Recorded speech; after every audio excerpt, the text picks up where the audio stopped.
Depression রোগের কোনো ওষুধ, মন খারাপের কোনো ওষুধ আমি বলছি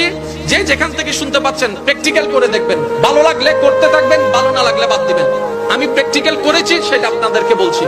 যখন আপনি দেখবেন আপনার মনে বেশি পাথর জমে আছে, আপনার দুঃখ কষ্ট বুঝার মতো কেউ নাই, আপনার চোখের পানির মূল্যায়ন দেওয়ার মতো কেউ নাই, আপনার দুঃখ কেউ বুঝছে না, আপনার কষ্ট কেউ বুঝতেছে না, আপনার আশে নেই পাশে নাই নাই নাই কেউ নাই, আপনি যখন খুব একা মনে হবে, আপনার দুনিয়ার কষ্ট যখন আপনাকে চেপে ধরবে, আপনি কিচ্ছু করবেন না, শুধু একটা কাজ করবেন, যাই নামাজটা পিছিয়ে ডাইরেক্ট সিজদায় চলে যান, ডাইরেক্ট সিজদায় চলে যান, কপালটাকে ঝুঁকাই দেন, নাকটাকে ঝুঁকাই দেন, হাতটাকে ঝুঁকাই দেন, নিজের অস্তিত্ব বিলীন করে দেন, চোখটা বন্ধ করে সিজদার মধ্যে চলে যান। আল্লাহর ওয়াস্তে করে বলছি, কিচ্ছু পড়া লাগবে না, শুধু সিজদার মধ্যে পড়তে থাকেন, সিজদায় পড়ে থাকেন, কান্না করতে থাকেন। ওনাকে বুঝান যিনি আপনি না বললেও সবকিছু বুঝে, ওই রবকে জানান যিনি আপনি না জানালেও সবকিছু